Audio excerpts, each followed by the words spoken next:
कक्षा 7 के सभी बच्चों का मैं स्वागत करती हूँ। चलिए शुरू करते हैं हिंदी की कक्षा। पिछली कक्षा में हमने पढ़ा था शब्द और पद के बारे में।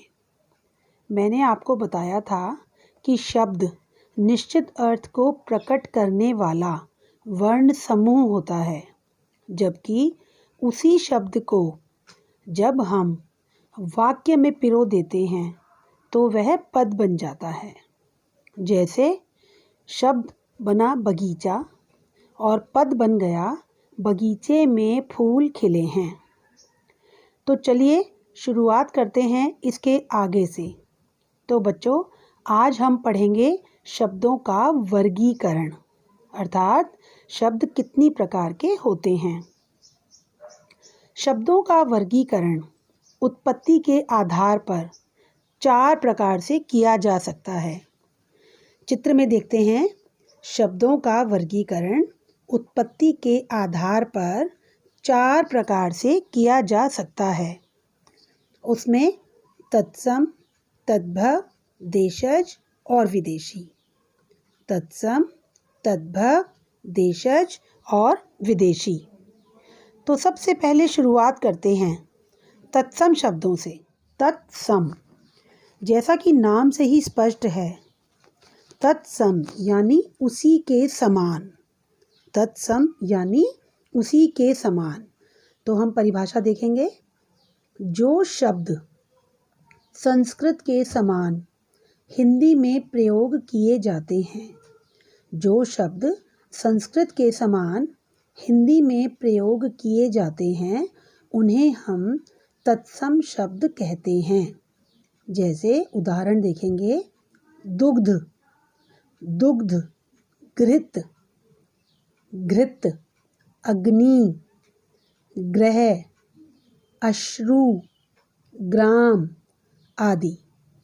ऐसे बहुत से शब्द हैं जो हम संस्कृत भाषा के हिंदी में इस्तेमाल करते हैं। बच्चों, आपने देखा होगा कि जब हम हिंदी में पर्यायवाची शब्द पढ़ते हैं तो हम दूध के पर्याय में दुग्ध शब्द भी लिखते हैं।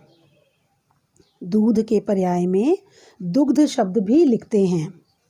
वैसे ही मैं आपको बता दूं कि संस्कृत जो है वो हमारी सबसे प्राचीनतम भाषा है। संस्कृत हमारी सबसे प्राचीनतम भाषा है और हिंदी संस्कृत का ही सुधरा हुआ रूप है। और हिंदी जो है हमारी भाषा, वो संस्कृत से ही निकली हुई भाषा है, उसी का रूप है। तो आपने देखा कि जिन शब्दों को हम संस्कृत तथा हिंदी दोनों में यूज़ कर सकते हैं, वे शब्द हमारे तत्सम शब्द कहलाते हैं। वे शब्द हमारे तत्सम शब्द कहलाते हैं। एक बार फिर से परिभाषा देखेंगे।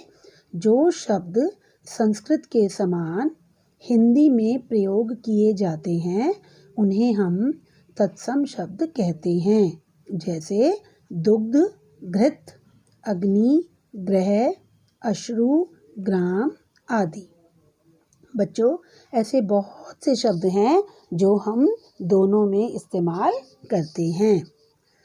अब हम पढ़ते हैं तद्भव।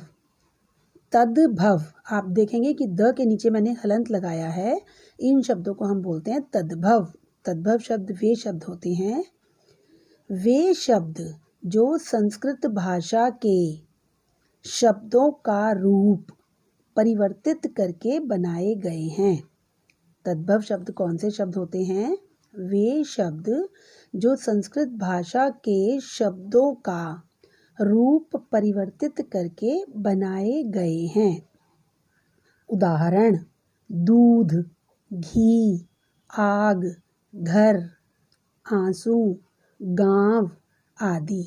अब बच्चों, अब आप एक चीज़ का ध्यान रखें। जैसे मैंने आपको तत्सम में पढ़ाया दुग्ध और तद्भव में मैंने बोला दूध, तो आप इन दोनों का अर्थ देखिए, समान होता है। दुग्ध का मतलब भी दूध और दूध का मतलब भी दूध। तो तत्सम शब्द और तद्भव शब्द दोनों ही हम हिंदी में इस्तेमाल करते हैं।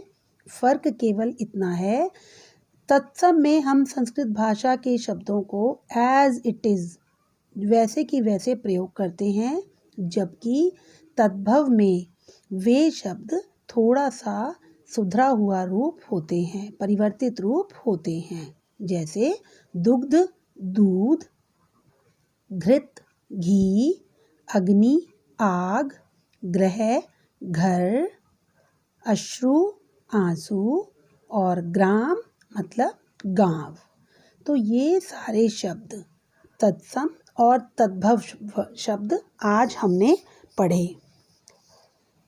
तो बच्चों, आज के लिए बस इतना ही। आप इन दोनों प्रकार के शब्दों को याद कर लें। अगली कक्षा में हम इसके दो रूप यानी कि शब्दों के प्रकार के हम दो रूप और पढ़ेंगे। तब तक के लिए पढ़ते रहें, घर के अंदर रहें और सावधान रहें। अब मैं आपको गृह कार्य समझा देती हूँ। ये देखिए गृह कार्य। गृह कार्य में मैंने आपको दिया है, निम्न तत्सम शब्दों के तद्भव रूप लिखिए। निम्न तत्सम शब्दों के तद्भव रूप लिखिए। इनमें से बच्चों कुछ शब्द वो हैं जो मैंने आपको अभी अभी समझाए हैं, लेकिन कुछ शब्द मैंने आपको इसके नए दिए हैं। तो आप जब करने बैठेंगे, एग्जाम्पल मैं आपको देती हूँ। यहाँ पर मैंने आपको दिया अक्षी। अक्षी हम कहते हैं आँख को। आप थोड़ा सा सोचेंगे तो आपको पता लगेगा कि हिंदी में हम जब पर्यायवाची लिखते हैं तो हम इन शब्दों का भी इस्तेमाल करते हैं। दूसरा है हमारा मानक रूप, यानी कि व्याकरण की भाषा का सही रूप लिखेंगे। हिंदी, अब इन शब्दों को मैंने गलत तरीके से लिखा हुआ है। आप बिंदी का ध्यान रखकर और इन शब्दों को सही वर्तनी, मानक रूप मतलब सही वर्तनी में आप इनको लिखेंगे, सही करके लिखेंगे। तो आज के लिए इतना ही। अगली कक्षा में फिर मिलेंगे।